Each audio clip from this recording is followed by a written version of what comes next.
Mungkin dari seorang Link-nya ini bakal fokusnya ngincernya ke arah Kari. God lane lagi dari tim MDH. Tapi pick terakhir tentunya Wow. dimana Harit menjadi pilihan dari cewek. Yang aku kira mungkin mereka bakal bawa marksman. Tapi kita tahu kan, kita udah ngeliat Yes. Harit waktu di hari pertama loh. Iya, Harit Goldlane sempat terlihat ya di hari pertama sebenarnya. Cuman cukup mengejutkan sih kalau misalnya udah di tangan Onyx kali ini. Berarti oke, kita bakal lihat seperti apa hasilnya nanti. Karena balik lagi ya, flash pick atau cheese pick dari Onyx ini emang suka mengejutkan kita semua. Dan kita akan saksikan bersama perlawanan seperti apa dari MDH. Mereka juga sama-sama punya hero yang bisa ngincer banget nih ke arah backlinernya. Dengan adanya lapu-lapu, kita tahu skillnya sendiri bisa punya mobilitas yang tinggi. Dan ya, we'll see antara MDH Esports dan juga Onyx. Tapi aku suka banget sih pick dari Onyx. Mereka punya early game di mana Link dan juga Angela di sini dengan combo klasik ya. Combo Bisa dimainkan klasik. oleh Onyx dan sembari menunggu Harit dari cewek yang kita tahu memang Harit sekarang juga butuh item lah, butuh beberapa item yang mungkin bisa digunakan nanti untuk team fightnya. Holy Crystal, mungkin Divine Glaive yang akan dimakan oleh seorang Harit bersama dengan Calamity Reaper. Tapi itu buying time yang akan dilakukan oleh seorang Kairi di early-nya. So menurut aku ini bakal menjadi game dari Onyx kalau mereka eksekusinya bisa perfect sesuai dengan apa yang sudah mungkin diperkirakan oleh kedua belah tim. Jadi kita mau melihat seperti apa? Ini dia tim Indonesia kita, Onyx Esports melawan tim Vietnam MDH. Ya, saatnya Indonesia. Akan kita saksikan bersama-sama, kita kawal bersama-sama juga di mana kedua tim pastinya akan langsung mengambil posisinya masing-masing. Kairi ngebawa Link-nya, hero yang kita tahu sendiri udah handal banget ya kalau misalnya ada di tangan seorang Kairi. Tapi hati-hati, MDH juga membawa beberapa hero comfort mereka. Seperti misalnya Valentina untuk seorang Need My Help yang selalu menjadi prioritas. Iya, benar banget. Tapi kali ini dari area mid-nya Sans dengan Eve-nya akan coba untuk ngejaga sedikit positioning, gak akan terlalu bermain agresif sembari menunggu sama HT yang bakal coba untuk melakukan rotasi juga. Membiarkan Link-nya dari seorang Kairi dapetin level 4 terlebih dahulu baru bisa bermain lebih agresif mungkin ke area nanti gold lane-nya dari seorang JHH. Sementara dari MDH mereka kayak bakal agak sedikit nahan dulu nih. Karena di area atas juga udah mulai terlihat bagaimana pressure yang diberikan oleh seorang Hehe dan juga Jenner mencoba untuk fokus ke arah cewek. Tapi cewek still survive di sana, bahkan mendapatkan first blood ke arah Kari dari Hehehe. Wow, itu mengambil resiko yang cukup bisa dibilang ya berat ya. Wah. Karena itu kayak kalau sampai lu flicker terus lu nggak bisa dapetin cewek itu udah rugi banget. Udah rugi banget dan yang dapetin point killnya adalah Kairi, Nevin. Ya, itu jadi keuntungan yang besar justru dari Onyx, sebuah counter yang luar biasa. Dan untungnya tadi ada beberapa backupan juga ya masuk di area top lane sehingga membuat Nart gak bisa ngapa-ngapain lagi, hanya bisa mundur untuk ngejaga ke arah wave minionnya aja. Wow, ini jadi pukulan yang cukup menyakitkan hati MDH sih sepertinya, Lim. Ya dan sebenarnya dari cewek sendiri ya, dia terbilang cukup mandiri loh. Dimana lawannya ini selalu berdua gitu kan, babysitter di arah top lane dari Jinard. Tapi ya cewek nggak terlalu yang harus ditempel banget karena dia punya escape dan juga bisa nge-clear secara cepat. Itu spesialnya Harit Goldlane. Iya, tapi kali ini dengan turtle yang sudah mulai muncul by UBS Gold sudah mulai dikuasai oleh pemain-pemain dari tim Vietnam. Boot sudah mulai datang, tahunnya Aduh, connect Retri. ke arah seorang Jawa, tapi ternyata Jawa masih berhasil untuk mendapatkan turtle selain by UBS Gold. Sementara pertarungan masih berlanjut, kali ini terkenasan dari seorang Kairinya, tapi ada hard guard. Sementara di sisi lain dari seorang The King mencoba untuk mengejar ke arah seorang Sans, dan kali ini The King akan menjadi pertukaran 1 untuk 1 di mana dari kedua EXP laner tumbang. Iya, memang ada pertukaran di sini, tapi Kairi ya yang bisa dibilang mendapatkan keuntungan terbesar. 2 eliminasi sebagai seorang Link di early game, ini bakal ngebuat potensialnya akan semakin terbuka nantinya ketika memasuki ke area mid game dan juga late game-nya. Dan pasti akan bergeser lagi ke arah gold lane, karena dari seorang Hehe sendiri butuh banyak banget bekal untuk menghadapi dari seorang cewek. Iya, tapi ceweknya di sini bakal mainnya agak sedikit sabar aja kali ya. Sembari tarik ulur clear minion dan udah mulai kelihatan. Rotasi yang dibawakan sama-sama HT kali ini. Babysitnya udah mulai berjalan dari Onyx sendiri. Sementara cewek juga tahu peranan dari Jenard dan tentunya dengan Damian Beset. Kali ini terkena stun dari seorang ceweknya dan langsung di follow up dengan cukup cepat. Tapi ternyata cewek tidak sempat untuk diselamatkan oleh seorang Samu HT. Dan Sans kali ini agak sedikit datang terlambat juga tadi dari area midnya. Sehingga membuat ceweknya harus dipasrahkan tumbang begitu saja di tangan pemain-pemain dari MDH. Iya, tapi yang cukup baik sebenarnya apalagi dengan disusulnya rotasi ya dari 4 pemain MDH ke area top lane. Ini ngebuat adanya satu keuntungan setidaknya pertukaran dan kita bakal lihat juga dari sisi emblemnya, Lim. Oke, full cooldown ya untuk cewek sendiri. Jadi pastinya nanti bisa nge-spam dari skillnya ketika dia buka zaman force itu enak banget. Chrono Dash akan bisa terus digunakan dan impactnya bakal dahsyat. Karena bukan hanya Chrono Dash dari damage-nya doang. Absorb shield-nya juga yang bisa digunakan untuk 1 versus 1 sama carry-nya nanti. Dan ya mungkin membahas sedikit dengan rotasi yang dimiliki oleh MDH tadi di arah top lane. Dia berani banget untuk nge-secure boost yang agresif. Sementara ya defensif dari Samohati yang tadi kurang maksimal karena hurt guard-nya masih delay. Tapi kelihatan target dari MDH ini benar-benar matahin pergerakan farmingannya si cewek sih.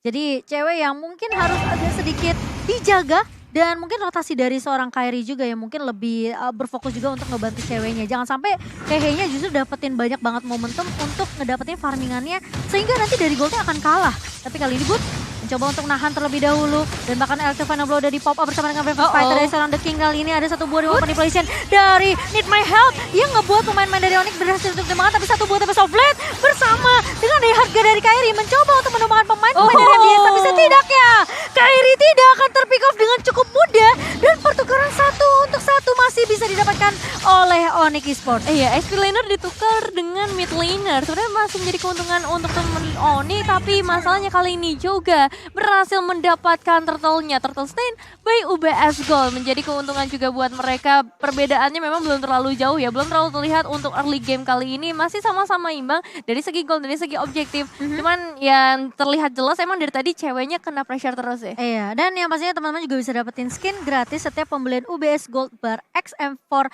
World Championship secara eksklusif hanya di websitenya ubslifestyle.com atau di e-commerce-nya UBS Lifestyle. Tapi kali ini Jenar sudah mulai kelihatan Women Best di pop up lagi. Zaman Force di pop up sama cewek, tapi ceweknya nggak ketangkap kali ini. Jenar pun hilang dan bahkan kali ini Kairi mencoba untuk mengejar. Harus mundur terlebih dahulu, membuat dua pemain berhasil menjadi korban untuk pemain-pemain dari Oni. Kali ini berhasil ditumbangkan oleh Kairi. Double kill diamankan, sementara The King masih mau lebih kali ini. Oh my god, what are you doing The King? Masih bisa mundur namun ternyata tidak bisa menyelamatkan hidup dari seorang The King. Harga bakal di pop up tapi Softblade dari seorang Kairi masih mau lebih kali ini, dan Jokwa masih bisa untuk menyelamatkan hidupnya. Tapi kalau dia nggak punya Phantom Sense itu mungkin bakal beda cerita, Lim. Iya. Tadi udah mau nebehin dari Samo tuh udah langsung keluar dia. Dia tahu oke, kalau mau dive gue yang TB gitu kan. Ternyata enggak. Mereka lebih memilih main safety. Dia santai lagi, tenang lagi dan bersekir Fury untuk item pertama dari Link. Itu enak banget sih. Tapi Numen Basic kembali di setup kali ini dan bahkan Boots-nya seperti yang akan menjadi target, menjadi bulan-bulan dari pemain-pemain dari MDH karena mereka tahu mereka kehilangan 2 di atas 3 bahkan. Mereka harus dapetin setidaknya balasan. Tapi kali ini ngebuka satu buah remote manipulation dari seorang Sunset. Cewek mencoba ngincar karya Blackline. Ceweknya benar-benar nggak mau kali ini. Need My Help tumpah di tangan seorang cewek. Flicker mundur kali ini berhasil untuk diamankan oleh seorang cewek sehingga membuat pemain-pemain dari MDH gak bakal bisa untuk mengejar dan menumpahkan cewek. Iya, ini inisiasi yang bagus banget yang dilakukan oleh para pemain dari tim Onyx dengan remote manipulation dan pergerakan cewek yang begitu apiknya juga. Flicker yang menyelamatkan dirinya membuat keuntungan besar diamankan, meskipun memang sayangnya adalah dari Boots ya harus 3 kali ditumbangkan di sisi XP lane karena memang ada pertukaran laning yang dilakukan oleh MDH Esports. Dan untuk saat ini mereka bakal kembali lagi menyatukan strategi mereka karena menuju langsung ke arah turtle-nya. Apakah akan ada kontes dari MDH atau ini bakal direlakan aja dengan kondisi yang emang gak terlalu baik untuk MDH? Tapi kalau kalian sadar ya, ini sebenarnya sama kayak game pertama yang Onyx, dimana turtle objektifnya mungkin bakal dikasih ke arah lawannya, tapi kali ini juga gak akan dikasih kesempatan. Kairi udah mulai dirasuki oleh dengan satu buah hard guard-nya, tapi satu buah Numen Base-nya.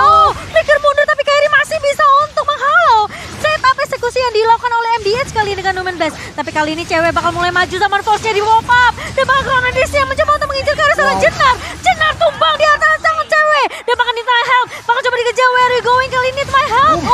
Di cover oleh seorang Suns. Slow effect dari Void Crystal, tapi sayangnya berhasil untuk mendapatkan trade tersebut. Wow, harmonisasi skill yang benar-benar terlihat dari Onyx sih yang kali ini benar-benar mengejutkan kita semua dengan adanya satu wave minion. Kali bakal mencoba untuk target ke arah sana. Kairi berhasil mendapatkan eliminasinya, pembalasan dendam untuk seorang cewek yang baru saja ditumbangkan. Itu agak greedy gak sih dia? Defense di outer turret yang lumayan udah sih, Lim. minionnya udah di-clear gitu kan. Sementara minionnya Onyx udah masuk semua ke daerah outer turretnya tadi. Dan sebenarnya kalau misalkan tadi memang dia maupun itu harus komunikasi dulu ketika Benedictanya masuk, dia ikut juga masuk. Tapi sayangnya Benedictanya udah keluar, dia baru datang dan ya langsung jadi target utama. Ini Linknya sakit gitu kan, dia unggul level dan itemnya juga nggak main-main. Mungkin ya kita membahas sedikit dengan turtle yang sebelumnya, dimana tadi kayak Mungkin Kairinya udah maju tapi dia mundur lagi. Alasannya hanya satu, purple buff-nya habis. Jadi purple buff-nya belum spawn, tanpa ada purple buff ya kita tahu lah Ling nggak akan bisa langsung secepat itu Iya. untuk pindah dengan Deviant Sword-nya. Tapi ya it's okay karena masih bisa tetap mendapatkan turtle-nya dan fight-nya juga masih nggak berat sebelah lah tanpa purple buff. Tapi itu timingnya pas sih, karena Jenardnya ngebuka Numian Blast kan. Ya. Jadi pas Numian Blast-nya di pop up, itu masih ada Tempest of Blade-nya Kairi. Jadi Kairinya nggak ke-stun. Dan bahkan ceweknya yang tiba-tiba datang dari belakang ngebuka Zaman Force itu udah kayak tarik ulurnya Onyx tuh bagus banget. Ini menunjukkan komunikasinya dari Onyx tuh jalan. Iya, terlihat jelas ya dari segi movement yang mereka ciptakan, decision makingnya juga udah sangat amat terlihat. Dan kali ini kita masih akan menyaksikan seperti apa perjalanan dari Onyx untuk bisa menembus lebih jauh. 3 inner turret dari MDH Esports menunggu mungkin ke arah objektif berikutnya. Namun Samo udah mulai menunggu nih dari seorang juga informasi penting untuk seorang Kairi langsung memberikan sebuah inisiasi. Iya, tapi mengejar ke arah Joga sepertinya agak capek dari Kairi ya. Jadi Susah bakal ya? Iya, bakal bermain lebih di sini objektif aja sih karena mereka mau dapetin turret di area atas juga.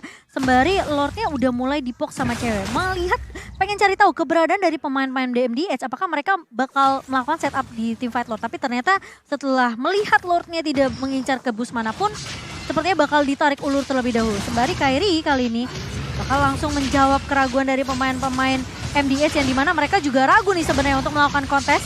Karena Jenard, ini semua tergantung dari Jenard. Gimana eksekusinya, tapi Boots kembali menahan posisi dari Jenard dan tentunya Lord Slain by UBS yang berhasil untuk diamankan oleh Onyx ini ngebuka peluang buat Onyx biar MDH nggak bisa untuk melakukan counter setup. Iya, dan emang terlihat setup dari Onyx tuh nggak mau ngasih sama sekali untuk MDH ya. Begitu juga untuk MDH yang nggak bakal terlalu komit. Mereka tahu mereka dalam kondisi yang kurang optimal. Yes. Kalau misalnya ingin memaksakan ke arah team fight, memang mereka punya Jenard sebagai salah satu roamer yang bisa menciptakan momentum. Tapi dengan perbedaan damage yang pastinya cukup besar, itu kayak masih belum bisa dilakukan hingga sekarang. Iya, tapi kali ini informasi 4-1 udah mulai dibawakan oleh MDH sendiri. Tapi konsil dibuka begitu saja, Sans yang bakal coba untuk flicker mundur namun ternyata nggak bisa diselamatkan dengan hardguard-nya. Satu buah Reward Manipulation dibuka oleh seorang Need My Help, tapi cewek mencoba untuk bertahan dengan satu buah Zamar Force, tapi ternyata tertangkap dengan satu buah Numen Blast dari seorang Jenard. Dua pemain dari Onyx hilang begitu saja, sehingga membuat ini Lordnya sepertinya harus direlakan oleh Onyx. Tapi Samohate mau mencoba untuk berjuang di area atasnya kali ini dari Jenard, mencoba untuk menangkap, tapi ternyata Samohate masih bisa survive dengan flickernya. Iya, ada sedikit covering juga yang pastinya dilakukan oleh seorang Boots. Cuma sayangnya ya, dua pemain harus hilang di area tengah. Sakit Kairi banget mencoba untuk melakukan solo kill kali ini menuju ke sana The King.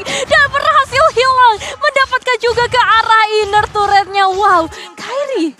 Wow itu agak sedikit mungkin dari The King mikir kayak oke, dia fight dengan sisa satu minion, tapi masalahnya Kairi kali ini masih mau lebih dan Tempest of Blade dari Need My Help sempat untuk nge-copy ke arah Tempest of Blade nih ya. Tempest of Blade dibalaskan oleh Tempest of Blade, namun Kairi hanya memberikan poke damage aja ke arah seorang Need My Help. Dan tadi ya kalau misalnya Tifa di bawah tuh, ketika dia lawan The Kingnya mungkin mikir oke, masih ada damage turret. Tapi ini ingat, Kairi yang udah punya Endless Battle, udah punya lifesteal juga. Iya, dan sebenarnya perbedaan level juga yang jadi pengaruh ya. Lihat item dari lapu-lapu The King. Bahkan dari sepatunya pun Magic Defense. Dan item defense-nya Radiant Armor yang nggak ada physical defense sama sekali. Perbedaan 4 level. Dan juga item Link ini udah hampir full lah. Dia masih pegang Swift Crossbow 1. Ini Swift Crossbow itu buat mempercepat farmingnya di awal ya. Dia beli dari item pertamanya. Jungle-nya cepet banget dan lumayan. Ada attack speed juga ketika dia nanti coba untuk nge-break dari front to back.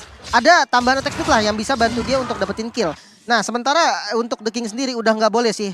1 lawan 1 sama Link. Itu harus kabur. Kenapa? Karena kalau di fight ya udah kejadiannya sama kayak tadi. Damage-nya nggak akan ketahan. Iya betul. Kalau dia 1v1 sama Boots mungkin akan, ya mungkin masih sama-sama kerat ya. Kalau sama Boots paling clear doang sih. Aduh clear. Iya, tapi ini lawannya Kairi level 11 tadi dari The King lawan level 15-nya Kairi. Tentunya agak sedikit, ya kita mau coba mempertanyakan ya kenapa dia masih coba tiba, tapi kali ini dari Kairi mencoba untuk masuk menangkap ke arah 3 pemain, tapi lihat Sans! Bukan dulu dan mampu Irsian dan bahkan Tempest of Blade-nya connect. The King mencoba untuk menahan Braver Fighter dan dia harus flicker mundur. Sementara juga mencoba untuk mengcover pemain-pemain dari MDS, namun 2 pemain sudah tumbang terlebih terlebih dahulu di tangan seorang Kairi. Dan di momen yang benar-benar pas banget karena sebentar lagi mereka akan langsung menuju ke arah Lordnya tanpa adanya dua pemain yaitu Nart dan juga Hehe. Ini bakal jadi hal yang cukup mudah untuk Onyx mendapatkan ke arah objektif berikutnya. Dan buat kalian yang pengen mendapatkan official M4 merchandise bisa langsung ke geng Asia sekarang juga. Benar, dan ini bakal jadi Lord selain by UBS yang free untuk Onyx Esports tentunya. Kemenangan harusnya sudah di depan mata oleh tim Indonesia, tapi harus berhati-hati juga karena lagi-lagi ya MDH mereka bisa aja melakukan hal yang sama kayak tadi Lin, kayak conceal, tiba-tiba ngeculik ke arah Suns, ngebuat sama HT harus ngebuka satu buah hard guard-nya. Jadi ya masih harus diwaspadai juga lah dari tim Indonesia sendiri. Dan buat teman-teman yang lagi nobar, kalian bisa order tentunya makanan dengan memanfaatkan diskon 60% dari Grab. Kalian langsung scan aja atau gunakan promo di grb.to/m4. Dari MDH sendiri juga mereka harus tetap berhati-hati sih dengan adanya The King ya untuk Onyx-nya. Karena The King ini bakal targetkan untuk mengejar ke arah seorang Sans ya, dimana dia selalu berada di bagian backline atau mungkin bahkan menuju langsung ke arah seorang Samohate. Dengan adanya Lord yang udah mulai muncul di bagian bottom lane, ini berarti menandakan kesempatan untuk Onyx semakin besar untuk menghancurkan dua inner turret yang tersisa. Nah ini sekarang Samohate posisinya cukup jauh menjaga posisi ini terlebih dahulu dan Kairi bakal berfokus untuk mendapatkan objektif turret sebanyak-banyak nih di area atas sembari Lord yang akan digiring oleh pemain-pemain dari Onyx di area bawahnya. Sementara kali ini dengan adanya eksekusi yang akan dilakukan oleh Onyx kali ini, Lordnya sudah mulai menggabruk dan bahkan Boots masuk! Flicker! Zaman Force dibuka oleh seorang cewek kali ini. Satu buah domain back hanya mengenai ke arah seorang Boots, tapi Boots masih cukup tanky dari belakang dan bahkan tahunnya connect.